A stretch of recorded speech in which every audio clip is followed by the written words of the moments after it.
దేవుని ప్రేమ తరువాత మరొక ప్రేమ సృష్టిలో ఉందంటే తల్లి ప్రేమ. అంతే. గాఢమైనది తండ్రి ప్రేమ, మధురమైనది తండ్రి ప్రేమ, శాశ్వతమైనది తండ్రి ప్రేమ, ఉన్నతమైనది తండ్రి ప్రేమ.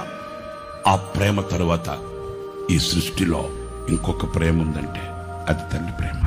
రెండు ప్రేమలు గాఢంగా కనిపిస్తాయి. బిడ్డ ఎంత హంతకుడైనా ఆ తల్లి హంతకుడిని హంతకుడిగా చూడదండి.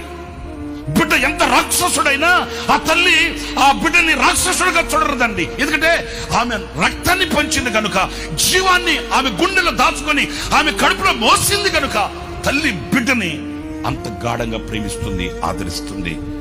ఎంత నికృష్టమైన పని చేసి వచ్చిన బిడ్డనైనా తన కొంగు కప్పి గుండెల్లో పెట్టుకుంటుంది తల్లి.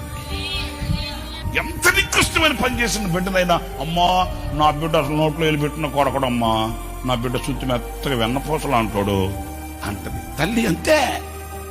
ఎవరి తల్లైనంతే, ఎవరి తల్లైనా తల్లి అనే పదంలో ఉన్న మాధుర్యం అంతే, తల్లి అనే ప్రేమలో ఉన్న లోతు అంతే. తల్లడిల్లే తల్లి కన్నా మించి ప్రేమించి తనువు తీరే వరకు నన్ను విడువలేనంది.